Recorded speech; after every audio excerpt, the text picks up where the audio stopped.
के बारे में कुछ बात कर रहे थे। तो वेक्टर क्वांटिटी क्या होती है, स्केलर क्वांटिटी क्या होती है, मतलब आप सब लोग इसके बारे में अच्छी तरह जानते हैं। ठीक है, दिक्कत क्या है?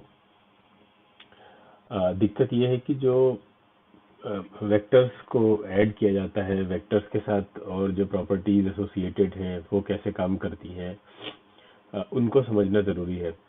वेक्टर्स के पास डायरेक्शन होगा, मैग्नीट्यूड भी होगा, ये कोई भी बता देगा। 9th क्लास में बच्चा पढ़ रहा होगा, उसको पता होता है, इतना तो सबको पता होता है, बुक में लिखा है। आईसीएससी सीबीएसई दोनों लोगों को इतना पता रहता है। चीज़ें इसके आगे दिक्कत करती हैं। स्केलर्स डायरेक्टली ऐड हो जाते हैं, हम सब जानते हैं। जैसे यहाँ पे ये दो वेट्स हैं, इनको आप डायरेक्टली ऐड कर सकते हैं अरिथमेटिकली, आंसर आ जाएगा, सब आसान है। इसी तरह से कोई और भी स्केलर क्वांटिटी है तो वो डायरेक्टली ऐड हो जाएगी। ये हम लोग कल देख चुके हैं। करंट के बारे में हमने कल पढ़ा था। क्या पढ़ा था? कि करंट के पास, हाँ, करंट करंट के साथ हम डायरेक्शन भी लिखते हैं। ठीक है, करंट के साथ हम डायरेक्शन भी लिखते हैं। तो करंट के बारे में फिर क्या कहा जाएगा कि करंट कैसी क्वांटिटी है? यहाँ पे तो करंट ऐड तो डायरेक्टली हो जाती है, मतलब स्केलर्स की तरह ऐड होती है। और नहीं नहीं नहीं, टेंशन वेंशन नहीं याद रखना है आपको, टेंशन हो जाएगी बिला वजह। ठीक है, वो हमने ऐसे ही बता दिया था आपको। अब अभी आप उसके बारे में कुछ नहीं पढ़ेंगे, अभी क्या 12th में भी नहीं पढ़ेंगे। देखो, करंट स्केलर क्वांटिटी है या वेक्टर क्वांटिटी है, अगर पूछा जाएगा तो आप कहेंगे नहीं, करंट स्केलर क्वांटिटी ही है अभी की नॉलेज के हिसाब से। ठीक है, करंट जैसे करंट की जब डायरेक्शन बताई जाती है तो उसका मतलब क्या होता है? करंट अगर वेक्टर क्वांटिटी होती तो यहाँ पे 5 और 5 ऐसे ऐड नहीं होते, 10 हो जाता। ठीक है, वो ऐसे ऐड नहीं होते हैं, उनका एडिशन वेक्टर एडिशन होगा, जो हम आगे देखेंगे कैसा होता है, वेक्टर कैसे ऐड किए जाते हैं। हाँ,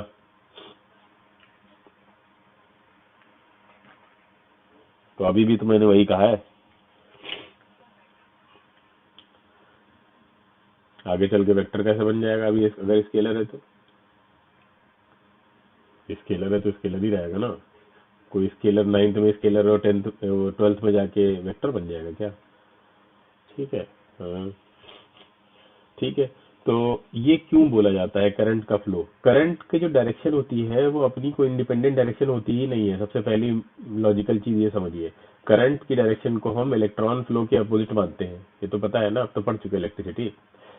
तो करंट बनती ही इलेक्ट्रॉन के फ्लो से है। अगर इलेक्ट्रॉन फ्लो नहीं करेगा तो करंट की कोई एग्जिस्टेंस ही नहीं है अपने आप में। और बल्कि एक मतलब एक एब्सर्ड सी थिंग है जो उन्होंने मान रखी है पुरानी चीज़ों को जस्टिफाई करने के लिए, कि करंट की भी अपनी कोई डायरेक्शन होती है। ऐसा लगता है कि करंट कोई अपने आप में एंटिटी होती है, कि जब इलेक्ट्रॉन फ्लो करेगा तब वो उधर से भागती हुई आएगी। हालांकि हम जानते हैं ऐसा कुछ भी नहीं है। करंट अपने आप में कोई एग्जिस्टेंस थोड़ी ना है, उसका एग्जिस्टेंस तो इलेक्ट्रॉन का है और उसके फ्लो का है, और उससे करंट बनती है। इन फालतू के लिए उन्होंने मान रखा है करंट की डायरेक्शन को positive to negative, high potential से लो पोटेंशियल। ठीक है, तो करंट की डायरेक्शन को इलेक्ट्रॉन फ्लो के अपोजिट में माना जाता है, उसके रेफरेंस से जोड़कर, अपनी कोई इंडिपेंडेंट डायरेक्शन नहीं। इस तरह भी आप बोल सकते हैं, ये ज्यादा वैलिड पॉइंट लगेगा आपको। ठीक है, समझ में आई बात? हाँ, तो ये हमने देखा कि अगर कोई बॉडी पे दो इक्वल इन अपोजिट फोर्सेस लग रहे हैं, अलग अलग डायरेक्शन में लग रहे हैं, तो उनका अब अगर आप एडिशन करेंगे तो वो साइन के साथ लिखेंगे तो जीरो हो जाएगा, +5 -5। ठीक है, तो यहाँ आंसर क्या आने वाला है आपका? जीरो। ये हमने कल देखा था। हाँ, इसी तरह से यहाँ पे देखिए, इस केस में देखिए दो इक्वल वेक्टर्स हैं लेकिन सेम डायरेक्शन में हैं, तो दोनों प्लस के साथ ऐड होंगे। हाँ, ये दोनों जुड़ जाएंगे आपके, 10 न्यूटन आ जाएगा आपका आंसर। ठीक है, क्लियर? हम्म। अब यहाँ पे देखिए नेट फोर्स बॉडी पे पूछ रहा है, बहुत आसान है कैलकुलेट करना, सेम डायरेक्शन में जुड़ जाएंगे। हाँ, 7 न्यूटन आंसर हो जाएगा आपका। ये अब बोल रहा है नेट फोर्स निकालो बॉडी पे। तो हाँ, तो अब देखेंगे हम कि वर्टिकली नेट फोर्स कितना है। तो वर्टिकली देखें तो नेट फोर्स जीरो होगा, क्योंकि +2 -2 अपोजिट डायरेक्शन में है। ठीक है, इसलिए +2 -2 हो जाएगा, जीरो हो जाएगा। तो आप सिर्फ हॉरिजॉन्टल देखेंगे, दोनों सेम डायरेक्शन में है, तो ये दोनों प्लस में हो जाएंगे, ऐड हो जाएंगे, 7 आंसर आ जाएगा। ठीक है, ये देखिए अब यहाँ पे, अरे वो कुछ नहीं लिखा हुआ है। ठीक है, वो मैं कल इसको चेक कर रहा था, लगा के सेट कर रहा था, तो वही लिख के देखा था कुछ। हाँ, net force on a body, अब ये हम लोग कल देख रहे थे। अब यहाँ पे जो हमने आपको एक चीज बताई थी उसको हम फिर से समझा देते हैं, तो सब लोग ध्यान से देखें। ठीक है, स्क्रीन पे देखिए। हमने बताया था किसी भी ऑब्जेक्ट पे दो फोर्स अगर लग रहे हैं तो उसमें मैक्सिमम फोर्स लगेंगे इस कंडीशन में, देखिए है ना। मैक्सिमम फोर्स इस कंडीशन में है जब दोनों एक दूसरे सेम डायरेक्शन में, एक दूसरे के पैरेलल हो या सेम डायरेक्शन में हो, तो मैक्सिमम फोर्स होगा हमेशा।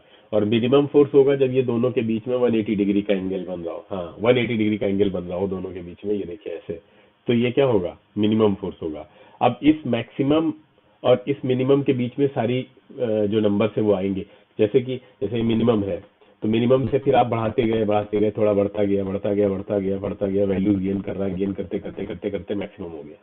क्लियर है? तो ये इनके बीच में सारी वैल्यूज लाई करेंगे, तो ये कॉमन सेंस आपको कल समझाया गया था, तो इसको याद रखिए। तो यहाँ पे पूछ रहा है नेट फोर्स बॉडी पे, तो बॉडी पे नेट फोर्स हमें मान लीजिए तरीका नहीं पता है निकालने का, तो हम इतना बोल सकते हैं कि नेट फोर्स 10 नहीं हो सकता, 0 नहीं हो सकता। 10 न्यूटन इसलिए नहीं क्योंकि 10 न्यूटन होता तो दोनों पैरेलल होते तब होता, और 0 इसलिए नहीं क्योंकि दोनों एंटी पैरेलल होते तो 0 होता। ठीक है, तो यहाँ पे आंसर क्या होगा, 10 न्यूटन नहीं, 0 नहीं, कैन नॉट बी डिटरमिन नहीं, क्योंकि निकाला जा सकता है डी, नन ऑफ दिस, ये हम कल देख चुके हैं। ठीक है, आगे चलते हैं। ये देखिए यहाँ पे कैसे निकालेंगे, तो वही चीज है, अलग अलग डायरेक्ट। देखिए ऊपर नीचे में क्या हो रहा है, अगर हम ऊपर नीचे देखें तो 5 न्यूटन ऊपर है, 1 न्यूटन नीचे है, तो 1 न्यूटन कैंसिल कर देगा भाई, +5 -1, तो रिजल्टेंट इसका मिलेगा आपको। हाँ, तो अगर आप इसका रिजल्टेंट बनाएंगे तो ये आएगा अल्टीमेटली ऊपर की तरफ 4 न्यूटन। अच्छा, इधर हॉरिजॉन्टल डायरेक्शन में +10 -6, इधर लगेगा 4। क्लियर है? तो अब इसका रिजल्टेंट, इसका जो रिजल्टेंट होगा वो इन दोनों के बीच से निकलेगा। कल बताया था हमने, कोई बॉडी को अगर आप इधर खींच रहे हैं, इधर खींच रहे हैं, तो ना ये इधर जाएगी ना ये इधर जाएगी, ये बीच में कहीं कोई रास्ता ले लेगी, तो नॉर्थ ईस्ट है। ठीक है, क्लियर है?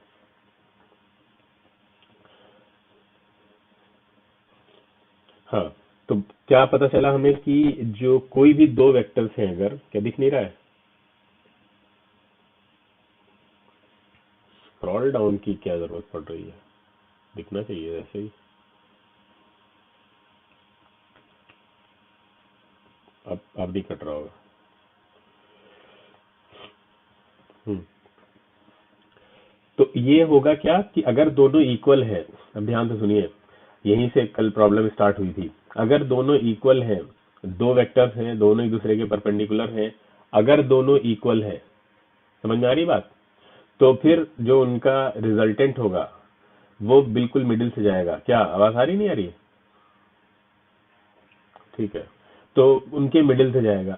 ठीक है, जैसे कि स्टार्टिंग में हमने देखा था, एक मान लीजिए एक वेक्टर है 5 न्यूटन का, दूसरा भी वेक्टर है 5 न्यूटन का। ठीक है, ये 5 न्यूटन, ये भी 5 न्यूटन।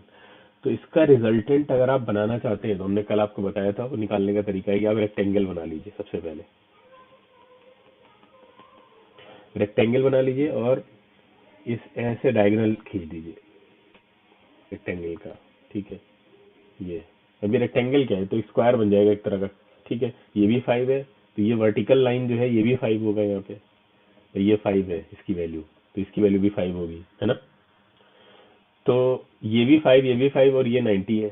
ठीक है, तो 90 है, तो इसका रिजल्टेंट कितना निकलेगा आप सब जानते हैं, 5 का स्क्वायर + 5 का स्क्वायर, तो हो जाएगा 5√2।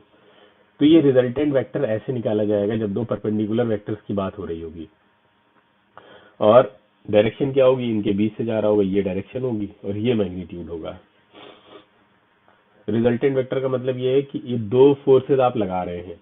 ठीक है, आपने दो फोर्स किसी बॉडी पे लगा रहे हैं, एक फोर्स इसको इधर खींच रहा है, एक फोर्स इसको इधर खींच रहा है, तो आपसे पूछा जा रहा है बताओ अल्टीमेटली बॉडी जाएगी किधर, ऊपर जाएगी या हॉरिजॉन्टली जाएगी, तो आप कहेंगे कि ये तो रिजल्टेंट वेक्टर बता सकता है किधर जाएगी, यानी इन दोनों फोर्सेस का रिजल्टेंट जिधर लग रहा होगा, ठीक है, वो उधर बॉडी मूव करेगी। हाँ, नेट फोर्स जिधर लग रहा होगा, रिजल्टेंट नेट फोर्स एक ही बात है, वो जिधर लग रहा होगा उधर बॉडी मूव करेगी।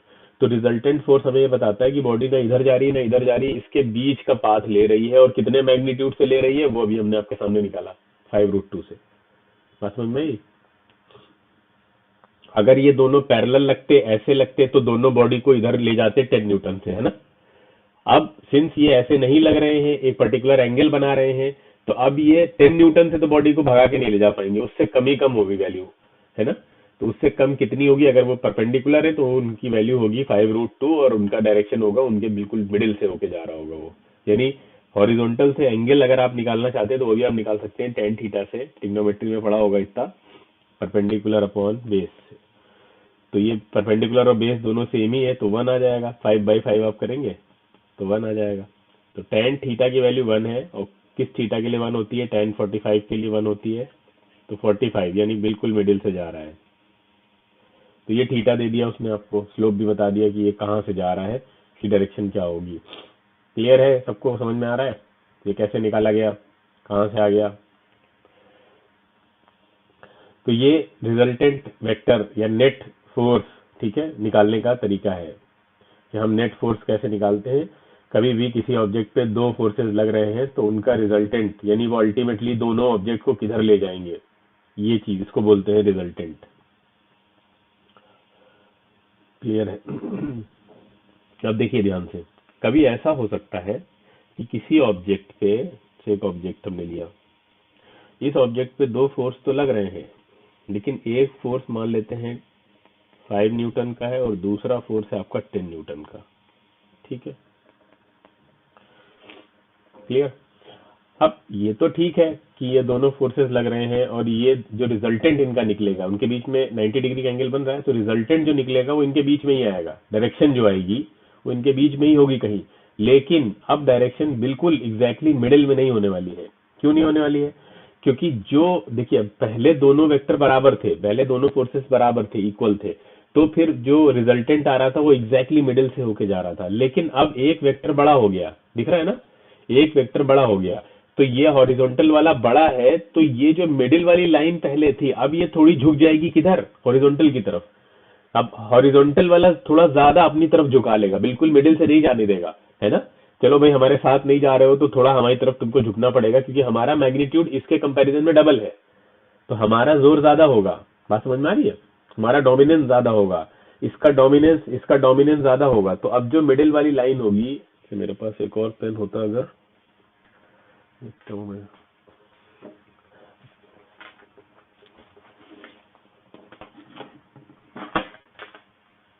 नहीं है, चलो छोड़ो।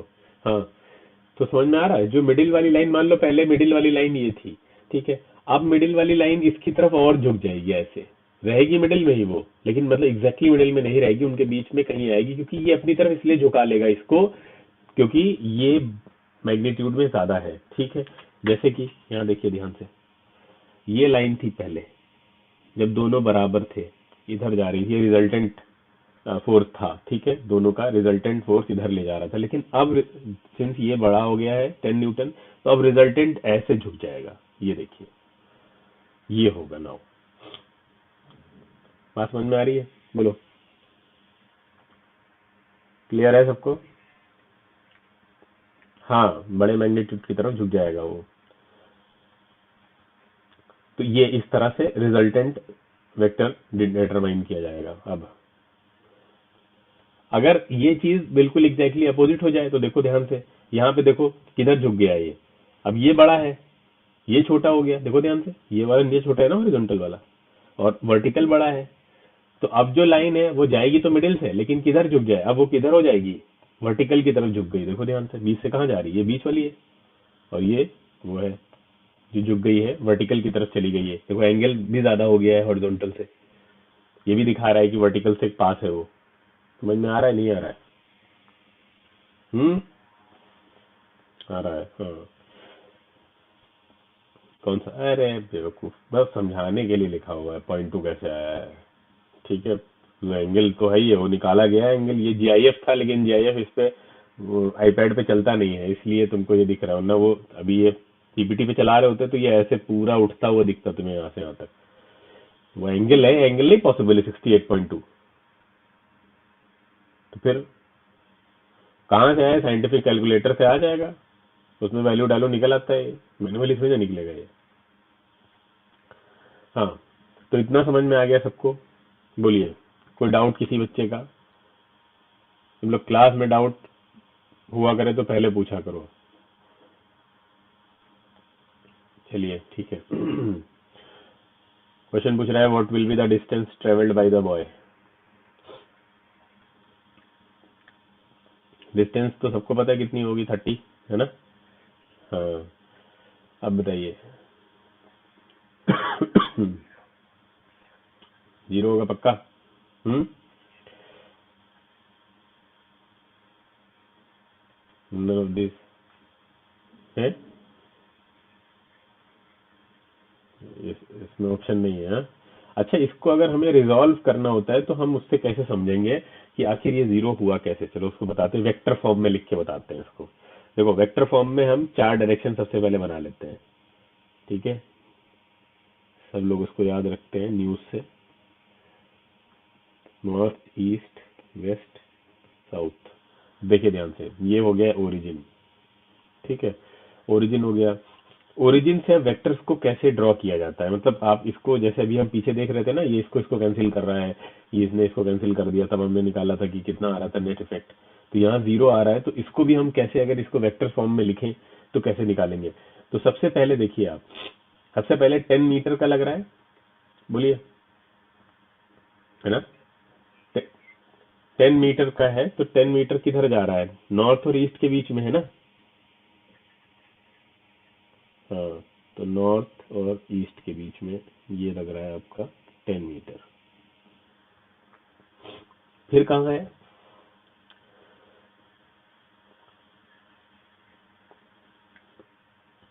साउथ ईस्ट पे नीचे आ रहा है ये वाला, देखिए ये वाला दूसरा वेक्टर उठाइए, ये किधर आ रहा है? ये ऐसे आ रहा है आपका।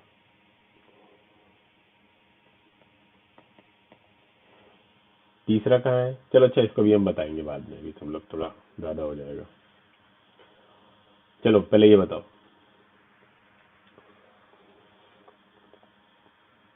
कितना आएगा?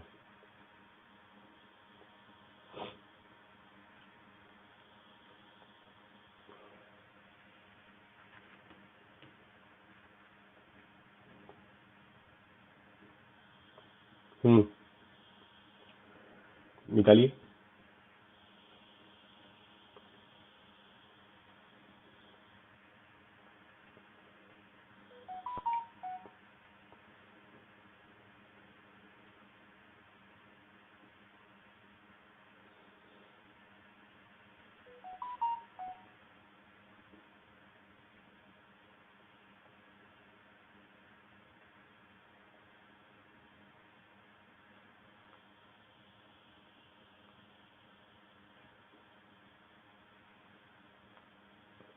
अभी तक नहीं आया किसी का?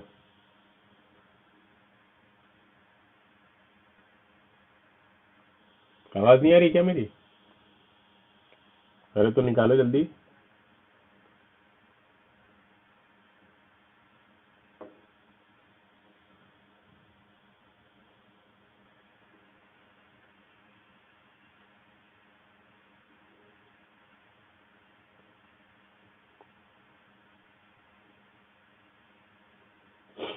निकलवाए?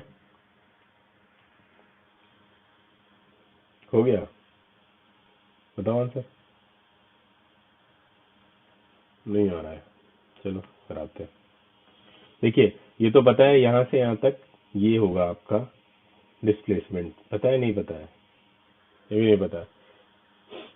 5√10 आया एक आंसर। देखिए, अब इसको कैसे करना चाहिए था हमको? आसान तरीका क्या है करने का, ये यहाँ से इसकी लेंथ आपको निकालनी है। तो आप क्या करिए, यहाँ से एक परपेंडिकुलर ड्रॉ करिए नीचे, ठीक है? और ये बना लीजिए राइट एंगल ट्राइंगल, बन गया। हाइपोटेन्यूज निकालना है आपको। अब आपको पता है ये 5 है, तो ये भी 5 होगा, क्लियर है?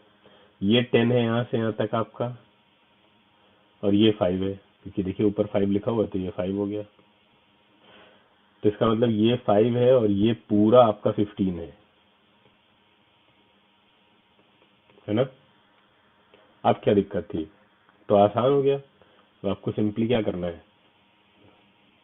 15 का स्क्वायर प्लस 5 का स्क्वायर। तो इसमें भी ये तुम लोग नहीं कर पा रहे थे, हाँ?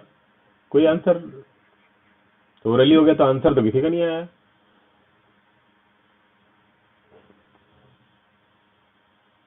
ठीक है, ये हो गया आंसर, में कुछ भी नहीं था क्वेश्चन में। क्लियर? बताइए इसको करने। अब इसमें एंगल अगर निकालना हो तो एंगल भी निकल आएगा। ठीक है, एंगल कैसे निकलेगा? 5/15 से 5/15 कर दीजिए तो एंगल भी निकल आएगा, और उसकी एग्जैक्ट वैल्यू निकालनी होगी तो फिर उसमें कैलकुलेटर चाहिए होगा हमको। ठीक है, आसान क्वेश्चन था। अब देखिए, चलिए हम इसको डिस्प्लेसमेंट वेक्टर को वेक्टर में रिजॉल्व कैसे करते हैं वो सीखते हैं पहले। जैसे जैसे भी हमने पीछे बताया था कि कैसे लिखते हैं उसको डायरेक्शन बना के। तो इसमें देखिए, इसमें डिस्प्लेसमेंट कितना हो रहा है सब बता देंगे, बहुत आसान है। कितना हो रहा है डिस्प्लेसमेंट? 0 है ना डिस्प्लेसमेंट। तो अब देखिए फोर्सेस को बनाते हैं, सबसे पहला लिखते हैं। कैसे लिखते हैं इसको देखिए ध्यान से। ये मान लीजिए ऑब्जेक्ट है, ठीक है, तो इस पे पहले किस डायरेक्शन में हो रहा है डिस्प्लेसमेंट? इधर हो रहा है, तो उसको फोर्सेस की फॉर्म में लिख रहे हैं। तो सबसे पहला ये है 10 मीटर। उसके बाद दूसरा कहाँ है? नीचे लग रहा है। दूसरा देखिए ये वाला नीचे है, तो आप यहीं से ऑब्जेक्ट ही ऐसे नीचे ले जाएंगे, ये 10 मीटर। तीसरा कहाँ है? तीसरा है देखिए ये वाला है, अगर लेफ्ट साइड में लग रहा है तो ये यहाँ से ऐसे चला जाएगा। और चौथा कहाँ है? लास्ट वाला देखिए ऊपर है, तो ये ऐसे ऊपर बन जाएगा। अब देखिए कितना आंसर आएगा, रिजल्टेंट निकालेंगे आप यहाँ 0। हाँ, तो ऐसे बनाया जाता है, मतलब वेक्टर फॉर्म में अगर इसको बनाना है। रिजॉल्व इसको बोलते हैं, रिजॉल्व करना। रिजॉल्व का मतलब होता है जिस जिस डायरेक्शन में फोर्सेस लग रहे हैं एक सिंगल बॉडी पे, तो वो उसको रिजॉल्व करना, बनाना कि ये इस डायरेक्शन में लग रहा है तो कैसे बनाएंगे। उस बॉडी को सेंटर में रखेंगे और उस पर फिर जिस जिस डायरेक्शन में फोर्सेस लग रहे होंगे उस फिगर में उसको अलग अलग तोड़ देंगे टुकड़ों में, उसको बोलते हैं रिजॉल्व करना। बात समझ में आ रही है? क्लियर? फिर फिर क्या होता है, नेट निकालना आसान हो जाता है, रिजल्टेंट निकालना आसान हो जाता है। तो निकाल दिया हमने, क्या 0 आ रहा था। इसी तरह से चलिए इसको करते हैं, अब थोड़ा ट्राइंगुलर शेप में है, कैसे बनाएंगे इसको। देखिए ध्यान से, ये हो गया आपका बॉडी मान लेते हैं। सबसे पहला इस पे किधर लग रहा है? टेल लग रहा है, तो आप पहले ये बना लीजिए ऐसे। ठीक है, तो अब देखिए 10 है तो ये कितना, ये देखिए सब 10-10 है, तो इसका मतलब ये 60-60 होंगे सब, है ना? ये इक्विलेटरल ट्राइंगल है, दिख रहा है? तो इक्विलेटरल है तो इसका मतलब यहाँ से हॉरिजॉन्टल से 60 बना रहा होगा पहला वाला। तो पहला कुछ आपका ऐसे लगेगा, ये ऐसे 10 है ना, ये 60 बनाएगा। दूसरा दूसरा डाउनवर्ड डायरेक्शन में 60 बना रहा है, ठीक है, तो वो ऐसे चला जाएगा 10, ये 60। देखो ध्यान से, क्या सही होगा? अच्छा, तीसरा क्या कर रहा है? तीसरा बिल्कुल स्ट्रेट जा रहा है, तो तीसरा ऐसे जाएगा ना, ये ऐसे।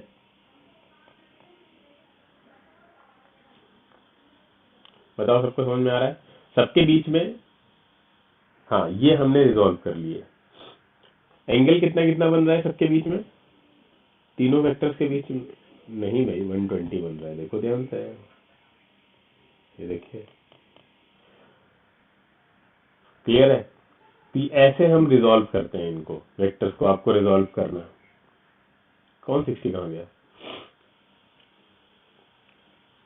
तो ट्राइंगल में है, तो जब इनको मिला के ट्राइंगल बनाओगे तब बनेगा ना।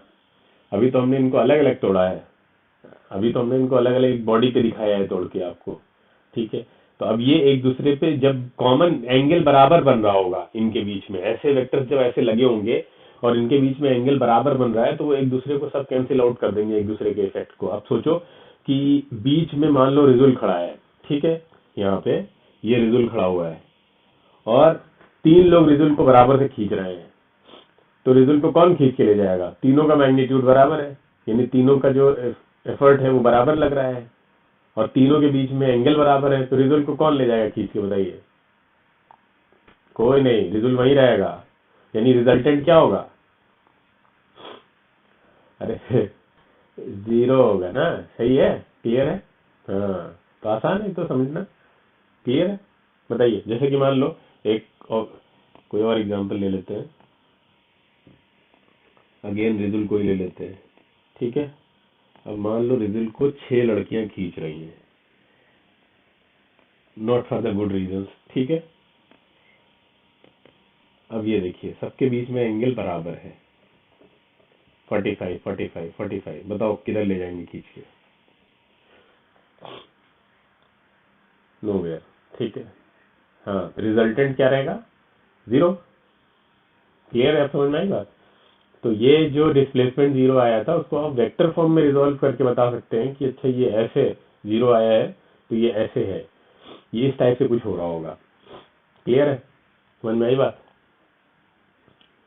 हाँ, तो आगे चलते हैं। ये देखिए डिस्प्लेसमेंट यहाँ भी जीरो होगा कि नहीं? ये आपने हेक्सागन देखा है इससे पहले? नहीं देखा? देखा है। तो हेक्सागन में क्या होता है? हेक्सागन में जैसे मान लीजिए आप, ये सेंटर है इसका, है ना, और सेंटर से अगर हम इसको सारे पॉइंटर्स मिलाएं,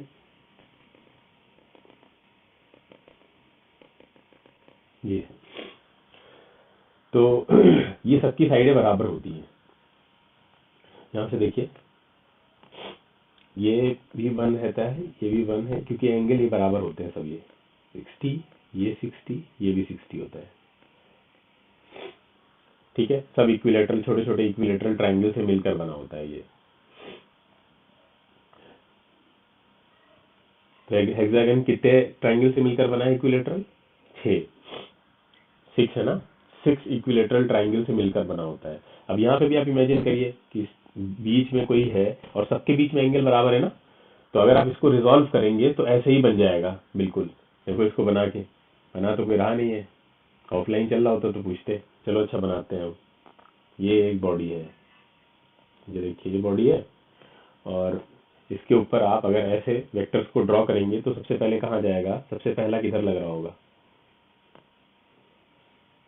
ये मान लीजिए एक्सिस बना ली हमने, तो सबसे पहले इधर जा रहा होगा ये 1 न्यूटन मान लो। फिर एंगल कितना बनाएगा? एंगल 60। हाँ, उसके बाद बनाइए दूसरा, ये होगा ना, बोलो ये सब 60, इस तरह से बनाते चले जाइए। तीसरा ये होगा, ये भी 60। क्लियर? इस तरह से आप सारे इस पे बना सकते हैं। चौथा कौन सा होगा? ये देखिए, यहाँ आ जाइए,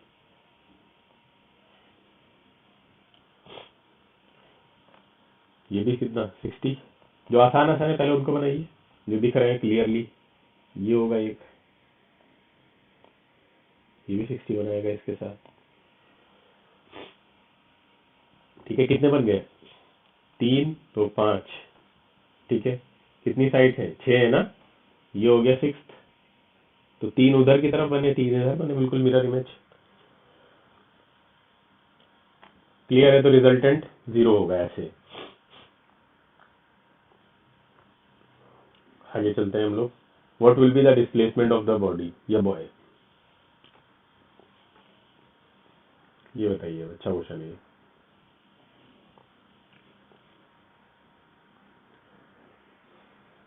सभी लोग ट्राई करें इसको, कैसे करेंगे?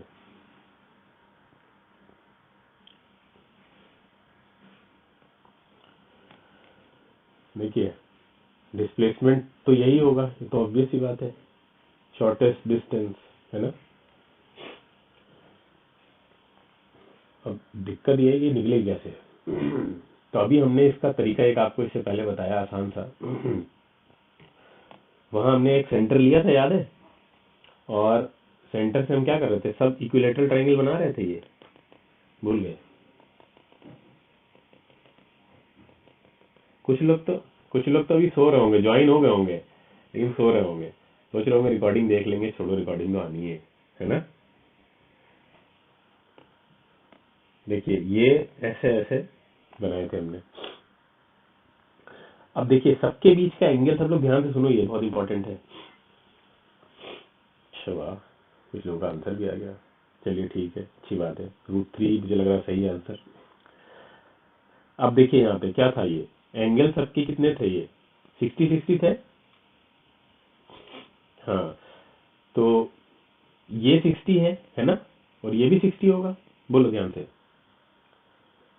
तो ये दोनों, ये पूरा कितना होगा 120, तो इसका मतलब ये कितना होगा, हाँ सामने पड़ रहा है 120, ये भी होगा पूरा। क्लियर है, इतनी बात समझ में आ रही है? आ रही है। अब 1 1 है तो ये भी 1 होगा, ये भी 1 होगा, है ना, ये तो 1 ही है इधर पे। अब देखिए हम कैसे करते हैं इसको। सबसे पहली चीज देखिए ध्यान से, अगर हम यहाँ से एक परपेंडिकुलर ड्रॉ कर दें, कहाँ ड्रॉ कर दें, यहाँ से ऐसे, ये परपेंडिकुलर ड्रॉ हो गया, ये 90 होगा, ये भी 90 होगा। तो ये पूरी लेंथ हमको चाहिए, तो ये मान लो अगर x है तो ये इधर वाली भी तो x ही होगी,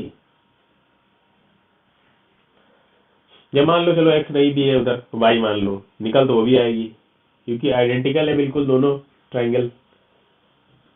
तो y भी मान लो अगर, तो भी निकल आएगा। तो आपको वैल्यू किसकी निकालनी है, x प्लस वाई की ना, बोलो, वही तो है डिस्प्लेसमेंट। अच्छा दो ट्राइंगल है, एक एक ट्राइंगल उठाओ। पहले ट्राइंगल में देखिए आप, तो अब x निकालना कोई मुश्किल काम नहीं है। कैसे निकालेंगे भाई, ये कुछ ऐसे बना हुआ है ट्राइंगल, ध्यान से सुनो। ये हो गया 90 डिग्री, और ये हमने यहाँ उठा लिया इस ट्राइंगल को, क्या बन गया, ठीक है, ये 90 डिग्री है, और ये 1 है, और ये आपका x है। तो बताओ कैसे निकलेगा, ये 60 है ना, ठीक है, बिल्कुल मिडिल से हमने एंगल बाइसेक्टर मारा है वहां से, तो ये 30 हो, बोलो 30 होगा ना, ये तो ये 90 है, 60 तो 30। तो बताइए x की वैल्यू क्या आएगी, ट्रिग्नोमेट्रिक फंक्शन लगाना पड़ेगा आपको। अब इसका एक आसान तरीका समझिए कैसे करते हैं ऐसे क्वेश्चंस को, सब लोग ध्यान से सुने। जब कभी भी किसी राइट एंगल ट्राइंगल में, सब लोग ध्यान से सुनो, बहुत इंपॉर्टेंट है, मैथ में भी काम आएगा। किसी राइट एंगल ट्राइंगल में अगर ये एंगल थीटा है, बेस एंगल की बात कर रहे हैं, बेस एंगल अगर थीटा है तो आप दोनों परपेंडिकुलर और बेस दोनों की वैल्यू आप कैसे निकाल सकते हैं, अगर आपको ये थीटा पता है तो याद रखना है कि जो परपेंडिकुलर होगा इस बेस एंगल जहां बना रहे हैं आप, उसके सामने वाली जो साइड होगी, ठीक है, जो बेस एंगल आप बना रहे हैं उसके जो सामने वाली साइड होगी, क्लियर है,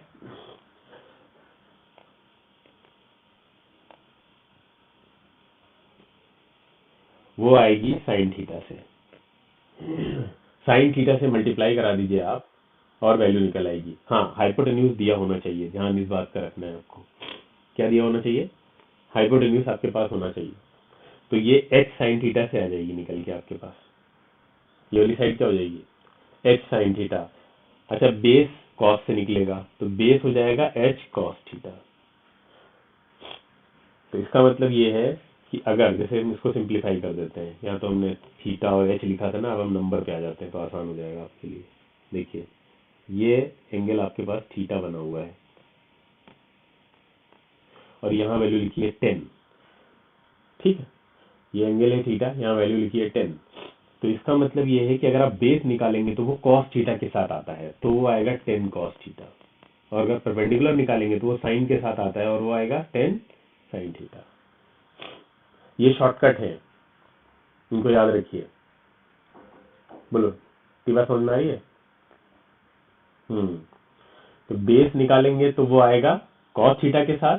हाँ एंगल ध्यान रखिएगा, एंगल यही होना चाहिए हॉरिजॉन्टल वाला, ये एंगल होगा तो फिर मामला, फिर आप इसको बेस मानिए और इसको वो मान के निकालिएगा, क्लियर है। जिधर एंगल बन रहा होगा ना जिस साइड पे, उसको बेस मानेंगे, ये गलती होती है हम लोगों से, जिधर एंगल बना होगा उसको बेस मान लेंगे, कोई दिक्कत नहीं है। अब देखो यहाँ कितना आसान हो गया सिस्टम, ये 60 है, बोलो ध्यान से, ये 60 है, तो 60 है तो 60 वाले को अगर आप बेस मानते हैं तो ये 30 हो गया, छोड़ो 30 वाले को बेस मानिए क्योंकि एक्स निकालना है ना आपको। तो हाइपोटेन्यूज 1 है ना यहाँ पे, देखो ध्यान से, हाइपोटेन्यूज 1 दे रखा है, अभी हमने आपको बताया था हाइपोटेन्यूज 1 है। हाइपोटेन्यूज 1 है तो hypotenuse into base cos theta होता है, तो कॉस 30, तो एक्स की वैल्यू कितनी आ जाएगी यहाँ से, एक्स की वैल्यू यहाँ से कितनी आ जाएगी भाई, वन से वन की तो कोई वैल्यू नहीं है, तो क्या आएगी, 1 cos 30 होगी ना, 1 cos 30। और इसी तरह ये y की वैल्यू यहाँ से कितनी आ जाएगी, ये भी 30 है, तो y की वैल्यू यहाँ से आ जाएगी 1 cos 30, है ना, 1 cos 30, दोनों को ऐड कर दीजिए आप, तो आपको x प्लस वाई मिल जाएगा।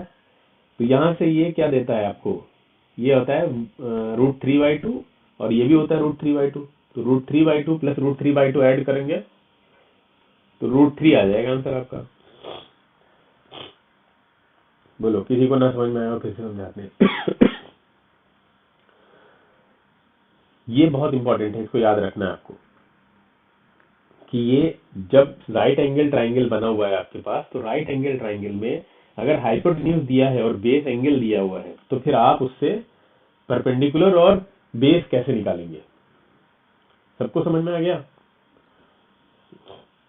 तो ये हमने आसानी से निकाल दिया यहाँ से, अगर हमें ये पता था, बहुत आसान हो गया क्वेश्चन हमारे लिए। एक और चीज, हाँ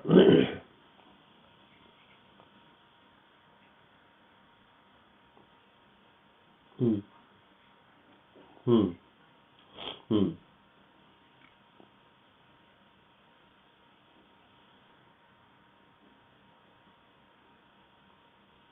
रेडियस, रेडियस 1+1 2 काहे की रेडियस, ये कहाँ पूरा सर्किल है जो रेडियस बना दी तुमने इसकी।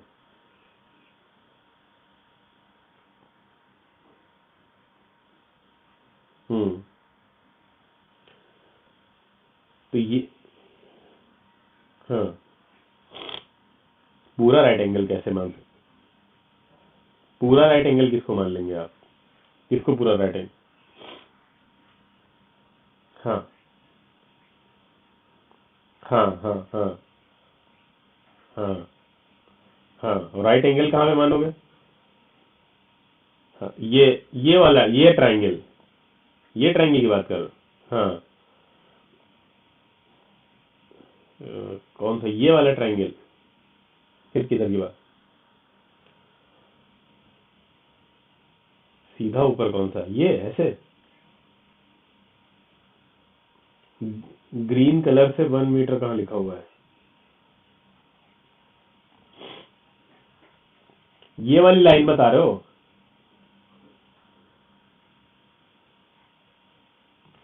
ये तो एरो ऐसे बनी, ये वाली, ये तो इसमें तो 90 डिग्री कहाँ बना लोगे इसमें,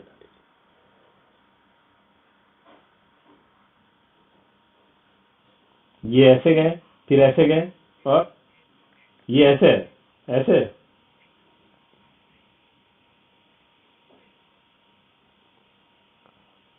नहीं समझ में आ रहा तुम क्या बोल रहे हो मुझे, यहाँ 90 कहीं बनेगा ही नहीं, 90,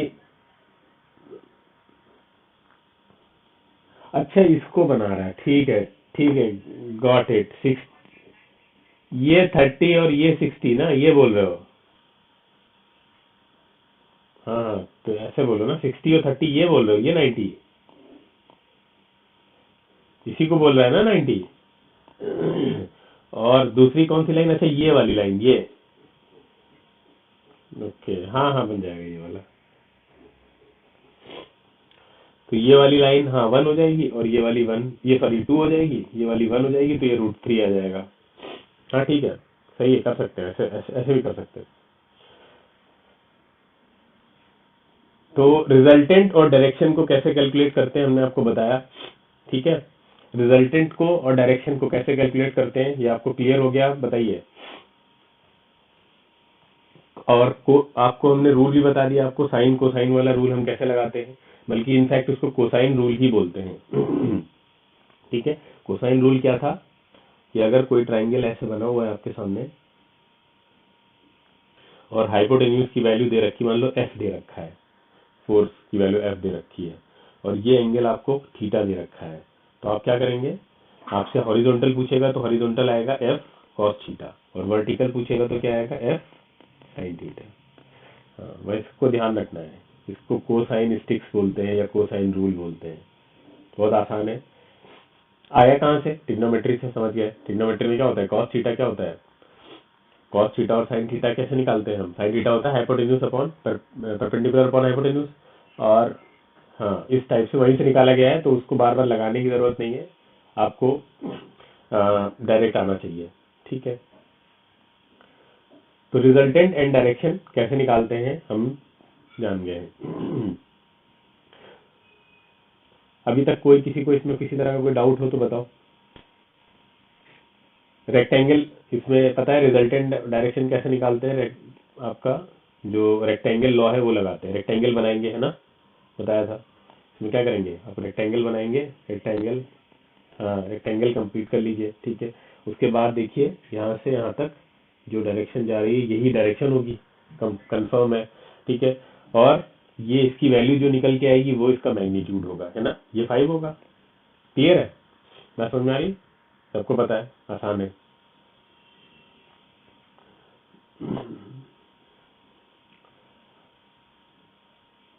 तो रिजल्टेंट फोर्स का मैग्नीट्यूड क्या होगा इसका, इस वाले क्वेश्चन का पूछ रहा है,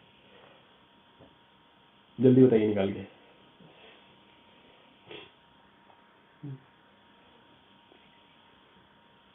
क्या करिए, आपका जो आंसर है वो बताइए, उसमें ऑप्शन की क्या जरूरत है, तो आसान क्वेश्चन। क्या करना है, बस खाली आप उसको रेक्टेंगल बनाइए।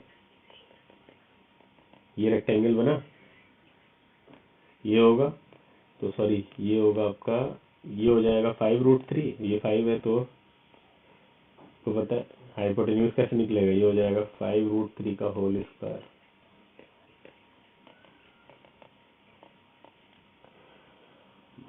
75 + 25,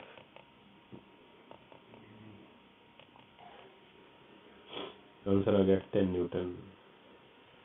10 न्यूटन ऑप्शन में नहीं दिया, ये क्या होगा, कहाँ गलती हो गई। हाँ ये हो सकता है। ठीक है, आंसर तुम लोगों ने सही निकाला है। थीटा कितना आएगा, अच्छा थीटा निकालो, थीटा की वैल्यू बताइए।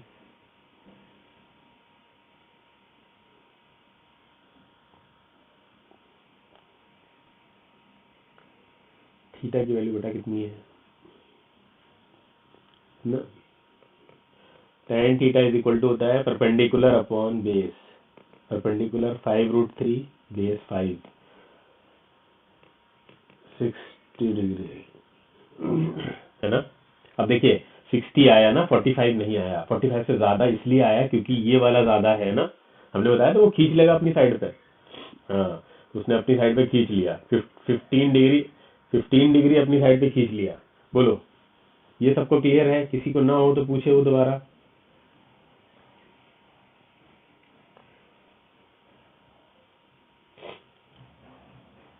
चलिए यहाँ बताइए डायरेक्शन ऑफ फोर्स।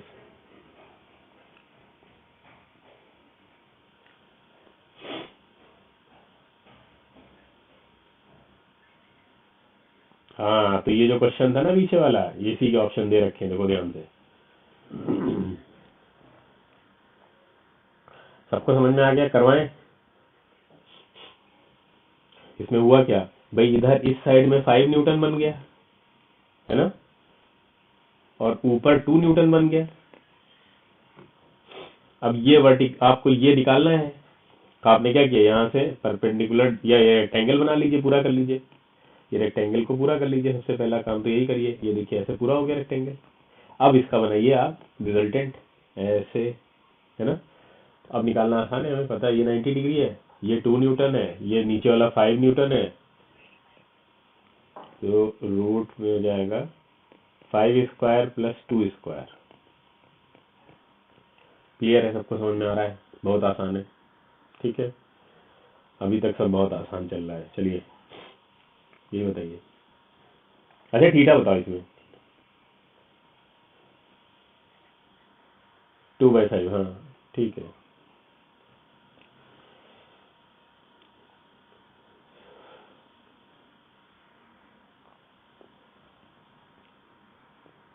ये बताइए।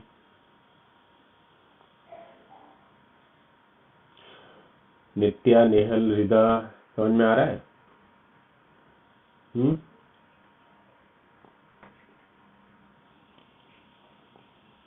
5 न्यूटन। ये निकालिए, सभी लोग निकालें इसको।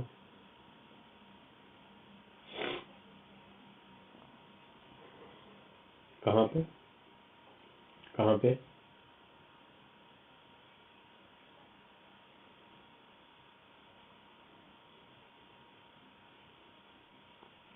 नहीं नहीं नहीं, वो 7n ही है, खाली कुछ नहीं है।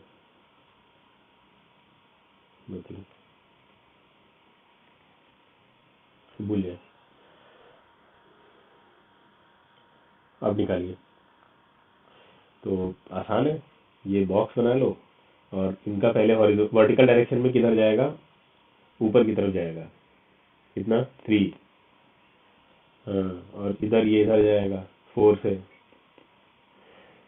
तो आसान है, रेक्टेंगल रेक्टेंगल कंप्लीट करिए, निकाल लीजिए। ये आपका रेक्टेंगल कंप्लीट हो गया। ये आ रहा है आपका, निकल आया सबका 5। हाँ सही है, 5 ही आएगा।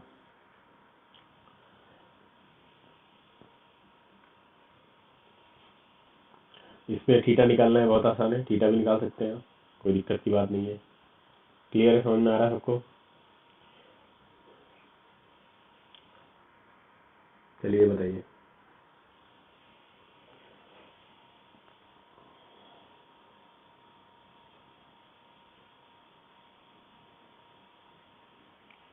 ये तो सॉल्व ही है, खैर रखा हुआ है तुम्हारे सामने। देखिए एक बात याद रखिएगा, एक ट्राइंगल होता है, अगर कोई राइट एंगल ट्राइंगल ऐसा बना हुआ है, डायरेक्ट याद रखने के लिए है ये फैक्ट खाली, ठीक है। और ये 3 है, ये 4 है, जैसे कि इस क्वेश्चन में ही है, इसी क्वेश्चन में है ना, देखिए ध्यान से। भाई ऊपर वाला 3 होगा, नीचे वाला 4 होगा, सही है।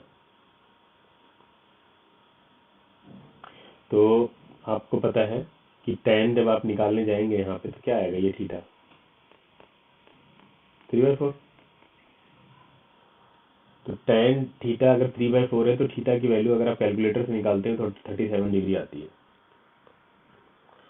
अब खुद ही सोचो, अगर ये 37 है, ये वाली वैल्यू अगर 37 है, ध्यान से सुनो, तो ये कितनी होगी? 53। तो ये 37 53 का ट्राइंगल बनता है अगर ये 3 है, ये 4 है और ये 5 हो जाएगा अल्टीमेटली हाइपोटेन्यूज। तो ये आइडियल ट्राइंगल है, इसको याद रखना चाहिए।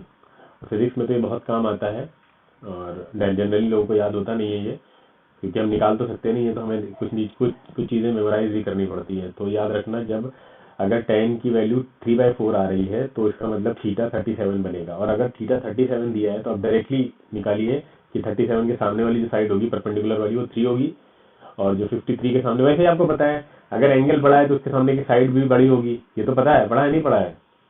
बड़े एंगल के सामने ज्यादा बड़ी साइड होगी, 37 के सामने छोटी होगी, इसके सामने बड़ी है, तो ऐसे याद रख सकते हो, 3 4 में कंफ्यूजन नहीं होगा कि 53 के सामने 4 जाएगा और 37 के सामने 3 जाएगा, और 5 आपको पता है हाइपोटेन्यूज होगा तो 90 के सामने जाएगा। तो ये एक आइडियल ट्राइंगल है, इसको याद रखना, कुछ चीजें याद रखना भी जरूरी होता है, और ये काम आएगा मैथ्स में भी और यहाँ पे भी। ठीक है, कोई डाउट किसी तरह का? अब एक और इंटरेस्टिंग, हाँ क्या आ रहा है? किसका आंसर? 5 5 5 5 5 5 आंसर तो पहले पता है, 5 ही होगा। ठीक है, तो अच्छा, मतलब उल्टा भी हो सकता है कभी कभी। अभी हमें क्या था कि वेक्टर्स में तोड़ रहे थे ना, हमें एक बना के दे दिया फिगर, उसको फिर वेक्टर में रिजॉल्व करके निकाल रहे थे, रिजल्टेंट वेक्टर बना रहे थे। कभी ऐसा हो सकता है आपको रिजल्टेंट वेक्टर पड़ा दिया हो तो आप उसको ओरिजिनल मोशन को आप कैसे दिखाएंगे कि इस पे कैसे मोशन हो रही होगी, वो भी बनाया जा सकता है। जैसे यहाँ पे देखिए 5 न्यूटन आपको रिजल्टेंट वेक्टर दे दिया गया है, तो इससे आप कैसे बना लेंगे, आप पता कर लेंगे कैसे। देखिए ध्यान से, सब बच्चे ध्यान से सुने, एक पेज ले लेना चाहिए मुझे।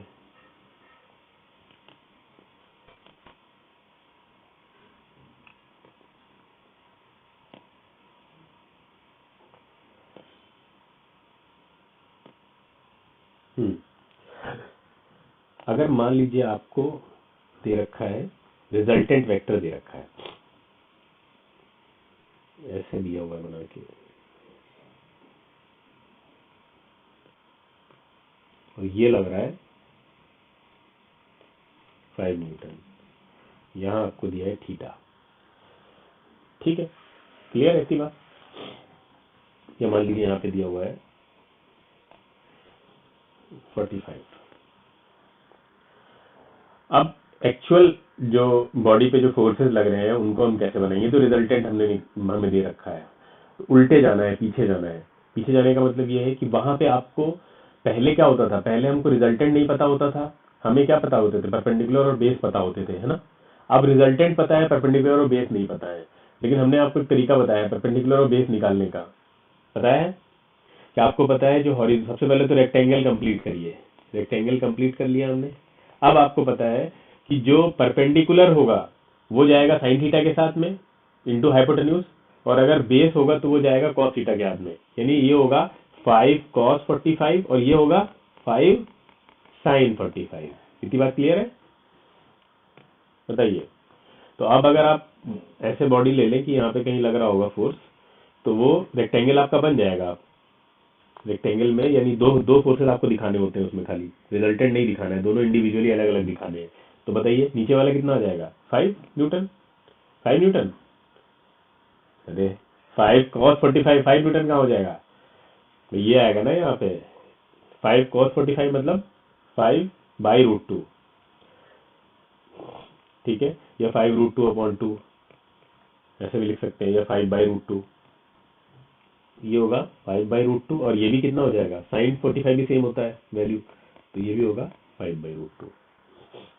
तो इसकी आपने ये जो रिजल्टेंट था उसको वापस से अलग अलग फोर्सेस में भी लिखना आपको आना चाहिए। बोले ये बात समझ में आई? हाँ, ये दोनों ऐसे ही, तो इसको ऐसे बनाया जा सकता है और यहाँ से वापस ऐसे ही बनाया जा सकता है। क्लियर है? तो आपको ये कैसे बना पाएंगे? आप जब बना पाएंगे जब आपको पता होगा ये वाली जो कोसाइन स्टिक रूल जो हमने बताया था आपको, कि बेस में जाओगे हॉरिजॉन्टल एंगल के साथ इंटू हाइपोटेन्यूज करोगे तो बेस मिलेगा, और इंटू साइन करोगे तो क्या मिलेगा? परपेंडिकुलर मिलेगा। हाँ, तो दोनों आप आराम से फोर्सेस फिर से बना सकते हैं जिनका रिजल्टेंट आपको खाली दे रखा है। इंडिविजुअल फोर्सेस पूछ ले आपसे, बताओ दोनों ये रिजल्टेंट है और बताओ इंडिविजुअली कितने कितने लग रहे होंगे इसके ऊपर, तो आप निकाल लेंगे आराम से। हम्म हम्म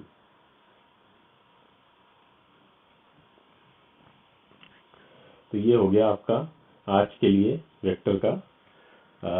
जितनी चीजें हमें समझनी थी आज वेक्टर में, ये हमने समझ लिया। अब एक इम्पॉर्टेंट चीज बचती है, छोटी सी, बहुत छोटी सी, और वो है डायरेक्शन। ठीक है, करा दे या नेक्स्ट टाइम पे कराएं? तो सब खाली बैठे हुए हैं आज की, आज यही समझना है खाली, हैं?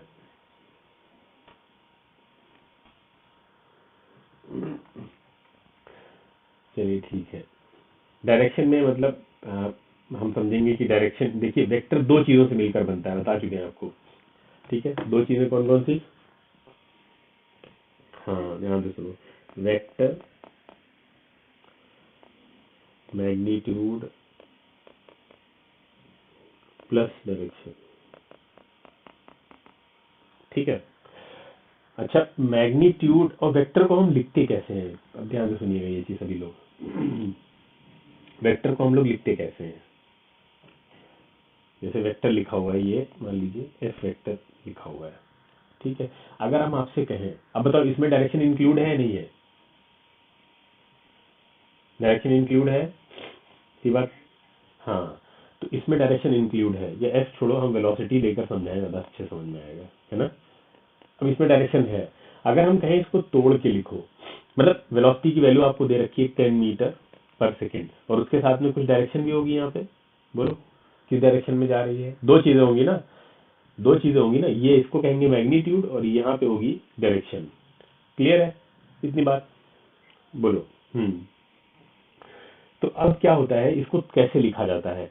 अगर आप खाली मैग्नीट्यूड लिखना चाहते हैं, आपको ऐसे दे रखा है, सपोज करिए वैल्यू दे रखी है, ऐसे दे रखा है, तो खाली मैग्नीट्यूड अगर लिखना है तो इसके आगे मॉड लगा देंगे आप।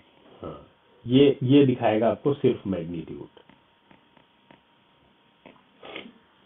कितनी बात समझ में आ रही है? बोलो। मॉड लगा दीजिए, मॉड में सिर्फ मैग्नीट्यूड आ जाएगा। ठीक है, तो मॉड लगा के आप सिर्फ मैग्नीट्यूड लिखेंगे। अगर मॉड नहीं लगाए तो उसमें समझ लो डायरेक्शन भी इंक्लूडेड है ऑलरेडी। दूसरी चीज, नहीं एरो हटाने की जरूरत नहीं है। हाँ, इसका एक तरीका ये भी है लिखने का, ये बराबर है तो ये दोनों, मतलब मैग्नीट्यूड की बात हो रही है अगर, तो ये दोनों बराबर हो गए आपके।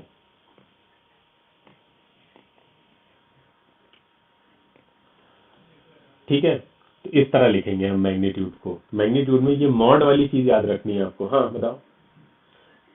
मॉड मॉड इसलिए लगाया जा रहा है, उसका रीजन है। रीजन ये है कि अगर लिखा है -10 मीटर/सेकेंड, तो -10 मीटर/सेकेंड में अगर आप मॉड लगाएंगे तभी वो निकल के आएगा ना मैग्नीट्यूड प्लस में बाहर। तो इसलिए मॉड वाला तरीका ज्यादा सही है। ठीक है। हाँ।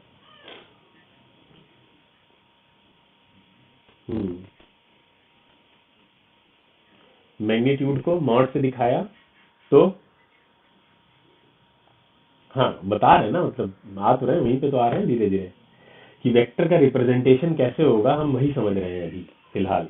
वेक्टर को कैसे डिनोट किया जाता है, लिखा जाता है। दो तरह से वेक्टर को लिखा जाता है। सब बच्चे ध्यान से सुने, बहुत इंपॉर्टेंट पार्ट आ रहा है आज का।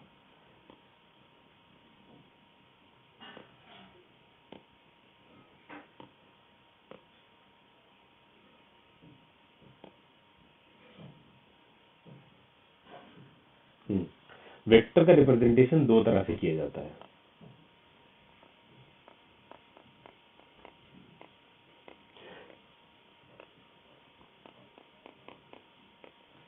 कौन कौन सी है दो तरीके? वो एक होता है पिक्टोरियल रिप्रेजेंटेशन और दूसरा होता है आपका इक्वेशन की फॉर्म में। बात समझ में आई? दो तरह से हम वेक्टर को डिनोट करते हैं, दिखाते हैं। एक ही चीज है, दिखाने का दो तरीके हैं। एक तो इक्वेशन की तरह दिखाएंगे, ठीक है, थोड़ा कॉम्प्लेक्स लगेगा देखने में, ठीक है, या ये कह सकते हैं कि फिजिक्स की टर्मिनोलॉजी में दिखाएंगे जैसे दिखाया जाता है। क्लियर है? पिक्टोरियली, तो पिक्टोरियली हम सब जानते हैं कैसे डिनोट किया जाता है। पिक्टोरियली ऐसे लिखा जाता है, अब तक हम वही पढ़ते ही तो आए थे, ये वाला, ये है पिक्टोरियल रिप्रेजेंटेशन। क्लियर? वी के ऊपर आपने एरो लगा दिया, एरो लगा दिया, उसका मतलब क्या है? सिंपल एक बॉक्स है और ये इधर जा रहा है एक पर्टिकुलर वेलोसिटी, मान लो 25 मीटर/सेकेंड से, ठीक है। वो वेलोसिटी एक्स डायरेक्शन में, वाई डायरेक्शन में, किधर भी हो सकती है, ठीक है। क्लियर है? अच्छा, इक्वेशन की फॉर्म में कैसे लिखेंगे वो समझिए। तो दिख रहा है स्क्रीन पे? हाँ, तो इसकी फॉर्म में कैसे लिखेंगे इक्वेशन की फॉर्म में? तो अब देखिए ध्यान से, इक्वेशन की फॉर्म में कैसे लिखा जाता है।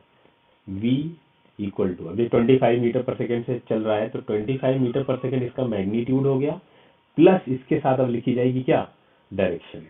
और वो डायरेक्शन कैसी हो सकती है? हो सकता है वो प्लस नहीं, सॉरी, मतलब उसके साथ में एसोसिएट करके लिखेंगे। वो डायरेक्शन +x हो सकती है, -x हो सकती है, +y हो सकती है, -y हो सकती है, +z हो सकती है, -z हो सकती है। पॉसिबल है ना? तो ये है इक्वेशन की फॉर्म में लिखना। और इसी को अभी हमने जो आपको बताया था मॉड लगा के लिखने वाला, जो मैग्नीट्यूड में हम मॉड यूज करते हैं, उसके साथ में बताया था अभी।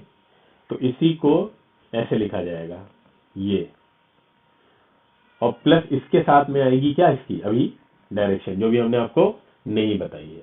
अगर एक्स डायरेक्शन में है तो ध्यान से सुनो, अगर ये एक्स डायरेक्शन में मूव कर रहा है तो मैग्नीट्यूड के साथ में आई कैप लिखा जाता है। ध्यान से सुनो, हाँ, आई कैप बता चुके हैं, आई कैप लिखा जाएगा। अब आई कैप के साथ में ये आपको पता है कि प्लस माइनस इंक्लूडेड है। प्लस में है, प्लस आई कैप हो सकता है, प्लस जे कैप हो सकता है, माइनस आई कैप हो सकता है। ये प्योरली आपको क्या दिखा रहा है? डायरेक्शन। और ये प्योरली आपको क्या दिखा रहा है? मैग्नीट्यूड। दोनों ऐड होंगे तो बनेगा वेक्टर, वेक्टर फॉर्म बनेगा, और वो आपको दोनों चीजें दिखाएगा। इस आई को यूनिट वेक्टर बोलते हैं, यानी इसकी अपनी कोई हैसियत नहीं है, वैल्यू नहीं है, खाली डायरेक्शन दिखा रहा है। जब ये मैग्नीट्यूड के साथ जुड़ेगा तब इसकी कोई हैसियत होगी। क्लियर है? कौन वेक्टर कैसे? मैं आई कैप की यूनिट वेक्टर है तो उसका यूनिट मैग्नीट्यूड मान लिया गया 1 मान लो आप। हाँ ठीक है, इतनी बात समझ में आई सबको? दिक्कत तो नहीं हो रही है? बोलो, कोई क्लियर है? कोई दिक्कत नहीं किसी तरह की? तो इस तरह से हम लिखते हैं वैल्यू, मतलब वेक्टर का मॉड में अगर करके लिखा है तो इसका मतलब उसका मैग्नीट्यूड हम जानना चाह रहे हैं। मैग्नीट्यूड में प्लस माइनस कुछ नहीं जुड़ता है। और साथ में डायरेक्शन के लिए हम आई कैप, जे कैप, के कैप लगाते हैं कि वो डायरेक्शन दिखाता है। और ये दोनों मिल के आपको देते हैं क्या? कंप्लीट वेक्टर, यानी वेक्टर का नोटेशन जो है। अच्छा, तो यहां से हम ये भी कह सकते हैं कि अगर आप आई कैप खाली निकालना चाहते हैं तो उसको ऐसे भी निकाला जा सकता है, वेक्टर को डिवाइड करिए उसके मॉड से। भाई इक्वेशन में लिखने को तो ये भी लिख सकते हैं, क्या दिक्कत है? यहाँ पे दिख नहीं रहा होगा ना, नीचे ऊपर लिखते हैं। इसको समझिए यहाँ पे ध्यान से। यानी यहाँ पे हम ये भी चीज लिख सकते थे ना कि जैसे कि since v is equal to है मॉड लगा दो और इंटू इसके साथ i। तो अब ये i की वैल्यू आप यहाँ से ऐसे भी निकाल सकते हैं, डिवाइडेड बाई ये। क्लियर है? हाँ, और इसी तरह से आप वो भी निकाल सकते हैं क्या? तो इसका रिवर्स कर दीजिए आप। रिवर्स करने का मतलब क्या है कि अगर आप निकाल रहे हैं, हाँ, तो मॉड निकाल रहे हैं अगर, तो मॉड भी कैसे आ जाएगा? इसको डिवाइड कर दीजिए किससे? यूनिट वेक्टर से। हाँ, इतनी बात सबको समझ में आ रही है कि भारी लग रहा है सबको भी? आसान है, कुछ है नहीं वैसे। तो यही यूनिट वेक्टर होते हैं आई जे के कैप, जो सिर्फ डायरेक्शन बताने के लिए लाए गए हैं, साथ में मैग्नीट्यूड के साथ में जोड़ दिए जाते हैं, वो डायरेक्शन बताते हैं। ठीक है, जैसे मान लीजिए लिखा हुआ है आपके पास, सपोज करिए आपके पास लिखा हुआ है कि माइनस का 2a वेक्टर। ठीक है, माइनस का 2a वेक्टर लिखा हुआ है। तो इसमें आपको पता है क्या मैग्नीट्यूड होगा, क्या डायरेक्शन होगी, निकाल सकते हैं? बताइए, क्या निकाल सकते हैं? कैसे?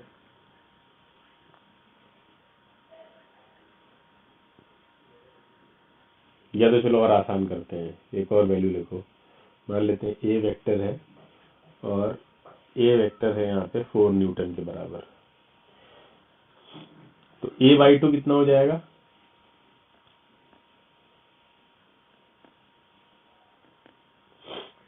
ए बाई टू को ऐसे लिख सकते हैं आप, तो वो कितना हो जाएगा? 2 न्यूटन हो जाएगा। 2 न्यूटन हो जाएगा। ठीक है, तो आप अलग करके लिखना आना चाहिए आपको। जैसे -2a हमने लिखा था, तो -2a में कैसे लिखेंगे? मैग्नीट्यूड को कैसे अलग करेंगे इससे? मैग्नीट्यूड कितना आ जाएगा हमारे पास?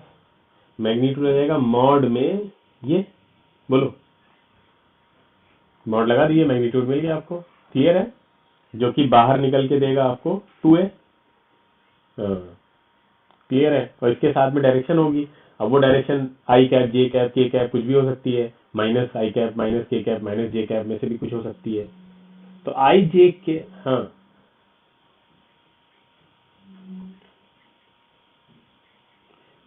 अदरवाइज कैसे निकालेंगे आप? ठीक है, क्लियर है? किसी बच्चे को कुछ समझ में ना आया हो तो बताया। तो डायरेक्शन के लिए वो कैप यूज किया जाता है, आई कैप, जे कैप, के कैप। इसके साथ आई कैप लगा, इसका मतलब ये एक डायरेक्शन में है, पॉजिटिव एक डायरेक्शन में। ठीक है, इसके साथ जे कैप लगा हुआ है तो मान लीजिए पॉजिटिव वाई डायरेक्शन में है। के कैप लगाए तो पॉजिटिव जेड डायरेक्शन में है। तो डायरेक्शन दिखाने के लिए यूनिट वेक्टर्स का यूज किया जाता है। ठीक है, और यूनिट वेक्टर अगर आपको निकालना हो तो कैसे निकालते हैं, पीछे बता चुके हैं आपको। यूनिट वेक्टर निकालने का तरीका है सिंपल सा, कि आप वेक्टर को डिवाइड कर दें उसके मॉड से। बोलो, वेक्टर को डिवाइड करते हैं उसके मॉड से तो आपका यूनिट वेक्टर आ जाता है।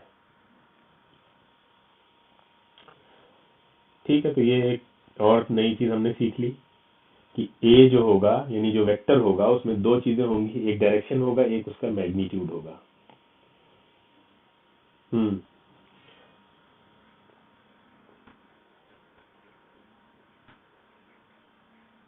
तो और क्या, मॉड के अंदर तो रह सकता है, मॉड के बाहर आएगा तो गायब हो जाएगा। मॉड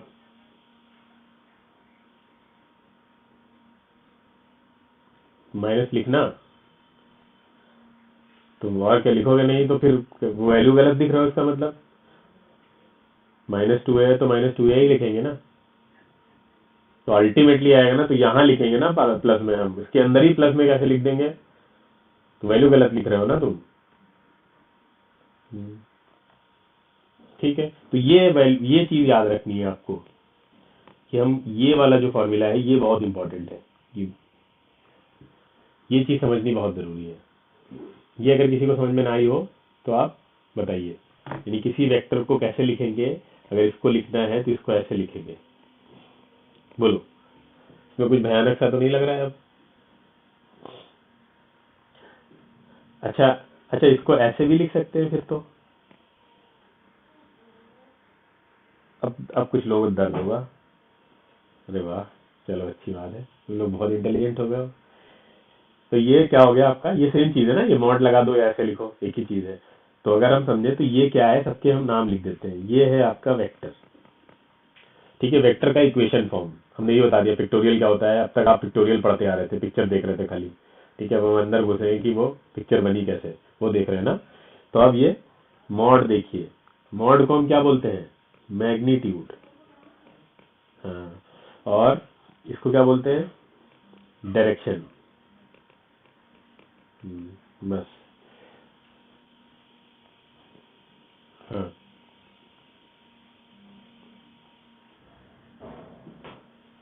बिल्कुल, वेक्टर तो है ही। क्या कर रहे थे, क्या कर रहे थे, हैं?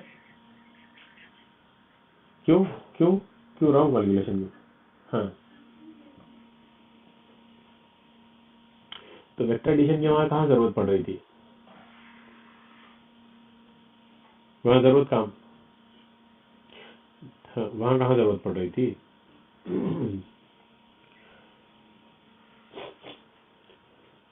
ठीक है। अब एक बात बताइए, जैसे मान लीजिए अगर जो आपकी ये एफ मतलब कैप दिया हुआ है, उसके बारे में अगर लिखा हुआ है कि वो यूनिट वेक्टर है कहीं पे, मान लीजिए यूनिट वेक्टर का रिप्रेजेंटेशन कैसे करते हैं, इसको समझिए ध्यान से।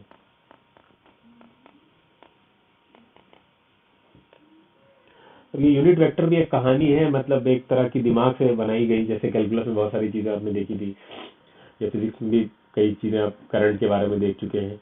तो यूनिट वेक्टर भी कहीं ना कहीं एक चीज को डिफाइन करने के लिए बनाया गया है।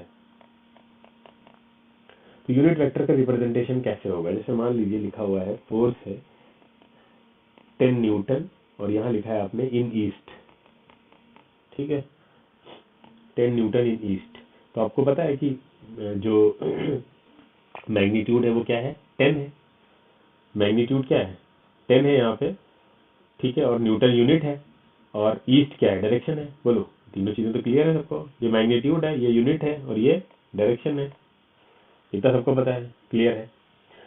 अब अगर यहाँ पे हम पूछें कि भाई बताइए वेक्टर को हम और कैसे लिख सकते हैं, जो हम पीछे देखते हुए आ रहे थे, तो क्या ये एफ को ऐसे लिखा जा सकता है क्या, एफ वेक्टर को हम कैसे लिख सकते हैं, इसका मॉड पूरा, यानी 10 न्यूटन इन ईस्ट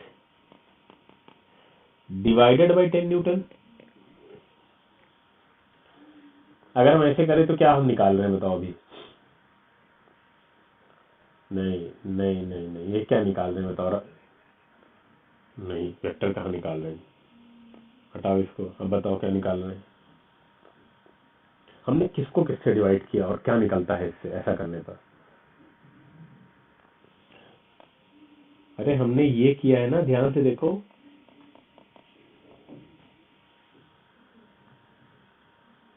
ये तो क्या है, ये देखो, ये इसकी वैल्यू है, और ये हमने डायरेक्शन हटा के खाली मैग्नीट्यूड ले लिया। तो अब बताइए क्या दे रहा है हमें, यहाँ पे क्या लिखे हम, एफ कैप। एफ कैप की वैल्यू कितनी आई निकल के, यहाँ से बताओ, 1, ठीक है। और 1 अभी हमने बताया था 1 मैग्नीट्यूड होता है, और डायरेक्शन साथ में लिखेंगे आप क्या, ईस्ट, ठीक है, क्लियर है। तो इसके साथ में मैग्नीट्यूड लगा रहेगा हमेशा, आप ऐसे समझा नहीं सकते अगर कोई पूछे तो। ये देखो 1 आया है, वन उसका अपना मैग्नीट्यूड हो गया और साथ में उसकी डायरेक्शन भी लगी, तो वो यूनिट वेक्टर है। तो यूनिट वेक्टर कहलाएगा यूनिट वेक्टर तब जब उसका मैग्नीट्यूड कितना हो, यूनिट हो, मतलब वन हो। क्लियर? तो इसका मतलब ये है कि हम एक बात लिखने जा रहे हैं कि F can be written as can be written as f if अरे बताओ। बिल्कुल शाबाश, अगर मैग्नीट्यूड वन है तो। ठीक है, तो इसको आप ऐसे भी लिख सकते हैं। क्लियर है, समझ में आ रहा है? तो ये थोड़ी यूनिट वेक्टर की कहानी थी जो आपसे शेयर करनी थी।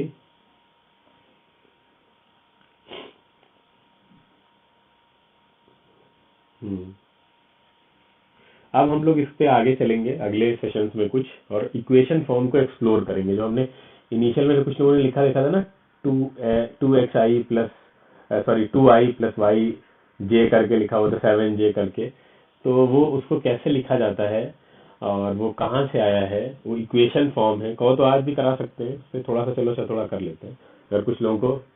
हाँ, कि वो कैसे करते हैं, इक्वेशन फॉर्म आती कहाँ से, कैसे लिखते हैं, क्योंकि ये बेसिक था। अब तक जो हम करा रहे थे बुक में नहीं मिलेगा आपको कहीं। मतलब बुक में वेक्टर स्टार्ट हो जाते हैं तो फिर वो उसमें कहीं कुछ बेसिक और वो सब कुछ नहीं है। वो उनका जो पढ़ाने का तरीका है, जो बुक्स है उनकी बात कर रहे हैं। तो अब देखिए यहाँ पे, जैसे मान लीजिए आपको हमने वेक्टर अभी बताया था कि जो रिजल्टेंट वेक्टर निकालने का तरीका बता रहे थे हम आपको, कि उसमें एक परपेंडिकुलर डायरेक्शन में लग रहा है, एक और बेस या हॉरिजॉन्टल डायरेक्शन में लग रहा है, वर्टिकल डायरेक्शन में लग रहा है। तो कैसे बनाते थे, उसको बनाते। जैसे मान लीजिए ये घर है आपका और ये आपका यहाँ पे कॉलेज है। तो ये आप जाने के कितने तरीके हैं। एक आप ऐसे गए, ठीक है, तो मान लेते हैं ये 4 मीटर। उसके बाद ऐसे चले गए, ठीक है। जाते टाइम तो आप यही रास्ता लेंगे, जितना ही देर लगे अच्छा है, एक दो पीरियड छूट जाए, है ना। ये हो गया 3 मीटर। लेकिन वापस आते टाइम आप ऐसे आएंगे। हाँ, ठीक है। तो ये हो गया डायरेक्शन, ये डिस्प्लेसमेंट हुआ ना, इसी को तो बोलेंगे डिस्प्लेसमेंट। अब देखिए, ये आप एक्स डायरेक्शन में गए थे, तो ये वाली डायरेक्शन इसको एस एक्स ऐसे लिखा जाएगा, डिस्टेंस या डिस्प्लेसमेंट मान लीजिए अपना। और ये वाई डायरेक्शन में गए हैं आप, ये कौन सी डायरेक्शन है, वाई है, कितना 3 मीटर की बात समझ में आ रही है, बोलो। अब इसको लिखने का तरीका देखिए, इसको कैसे लिखेंगे हम, बहुत आसान है। एस एक्स एक्स डायरेक्शन में चली गई distance, S Y Y direction में चली गई डिस्टेंस या डिस्प्लेसमेंट। मान लो स्ट्रेट लाइन है तो वो डिस्टेंस डिस्प्लेसमेंट एक ही हो जाएगा, सिंगल सिंगल लेके चल रहे हैं। तो टोटल डिस्प्लेसमेंट अगर आप लिखेंगे तो वो डिस्प्लेसमेंट किस दो डिस्टेंसेस का सम है। एक्स एस एक्स का आई डायरेक्शन में, यानी आई कैप के साथ आप लेंगे इसको, प्लस एस वाई का वाई डायरेक्शन में चली गई है और उसकी डायरेक्शन लेनी पड़ेगी भाई। एस एक्स और एस वाई तो मैग्नीट्यूड है ना खाली, तो आई जे लगाने के बाद ये वेक्टर बन जाएंगे। और जब दो वेक्टर का सम करेंगे आपको तो डिस्प्लेसमेंट मिल गया। ठीक है, तो ये ऐसे लिखा जाता है। ये है थोड़ा सा लिखने का भयानक सा तरीका। खाली मैग्नीट्यूड की बात अगर करें तो फिर आप खाली क्या कर दीजिए, एस एक्स और एस वाई को ऐड कर दीजिए। हाँ, तब कोई दिक्कत नहीं होने वाली। इसी तरह से इसको थर्ड मतलब 3 डायमेंशनल फॉर्म में अगर आप इमेजिन करेंगे तो 3 डायमेंशनल फॉर्म में भी यही होगा, वहां जेड आ जाएगा तीसरे में, है ना। हाँ, क्लियर है, इतना सबको समझ में आ रहा है। तो ऐसे लिखते हैं हम लोग। ये है तरीका लिखने का। एक्स फॉर्म में मतलब आई फॉर्म, आई जे के जो लिखा जाता है वो सिर्फ डायरेक्शन दिखाने के लिए कि कैसे किस डायरेक्शन में ऑब्जेक्ट भाग रहा है। जैसे कि यहाँ देखिए तीनों डायरेक्शन बना लेते हैं।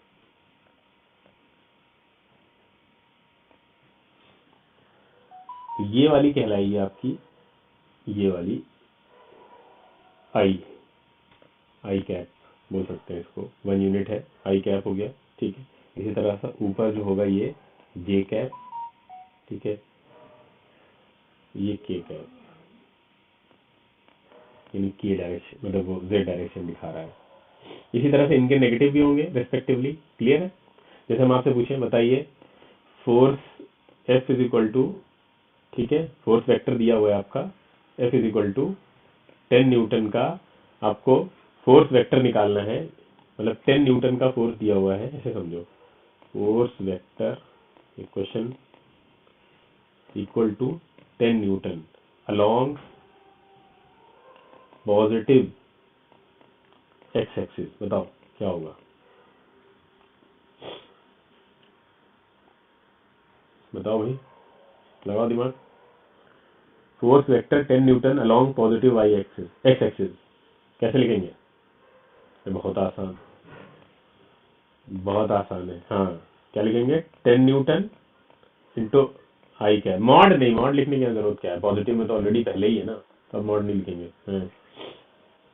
पॉजिटिव बोल ही रहा है, आई आई कैप होगा।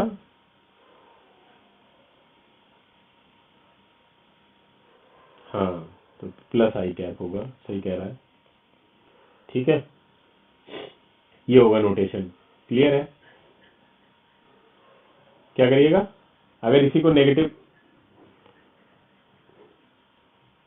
इसी को अगर नेगेटिव समझ में नहीं आ रहा विदुल, क्या करो?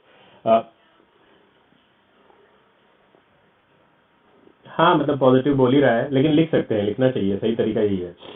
अगर बोल रहा है नेगेटिव एक्सिस के अलोंग लिखिए, तो नेगेटिव एक्सिस के अलोंग कैसे लिखेंगे? -10 आई कैप न्यूटन, ऐसे लिख सकते हैं आराम से। कैसे भी रीअरेंज करके लिख सकते हैं, दो चीजें आपको लिखनी है। इसी तरह से जैसे क्वेश्चन दे दे मान लो आपको कि बताइए फोर्स दे रखा है, फोर्स वेक्टर आपको दे रखा है 20 न्यूटन, और इसको बताना है along negative Z axis, along negative Z axis.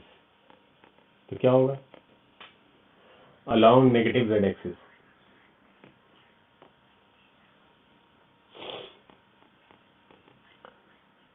-20 के कैप न्यूटन। ठीक है, सबको समझ में आ रहा है? बताइए बाकी लोग, सबको क्लियर? तो ये आसान है, कोई मुश्किल काम नहीं है, समझ सकते हैं आप आराम से। तो अगले टर्म पे हम लोग पढ़ेंगे वेक्टर्स के और बार, मतलब और इक्वल वेक्टर्स क्या होते हैं, अनइक्वल वेक्टर्स क्या होते हैं, कैसे क्या होता है, तो उनको धीरे धीरे समझते चलेंगे। ठीक है, और बाकी जो फोर्स का रिवीजन चल रहा है लॉज ऑफ मोशन का, वो भी पैरेलल में चलता रहेगा, बीच बीच में इसको समझेंगे। इतना वेक्टर के बारे में आपको कम से कम तो पता होना जरूरी था। बाकी और आगे पूरा कवर करते चलेंगे धीरे धीरे, और मेनली वेक्टर एक्स्ट्रा क्लास में ही चलेगा, तो हम पहले ही बता चुके हैं आपको, और मेन क्लास में हमारा रिवीजन आगे बढ़ेगा। ठीक है, तो कोई डाउट्स है तो आप अगली क्लास में पहले उसको पूछिए, इसकी रिकॉर्डिंग देखिएगा, और उसके बाद आगे चलेंगे। ठीक है, चलिए एंड करते हैं। ट्यूसडे होगी।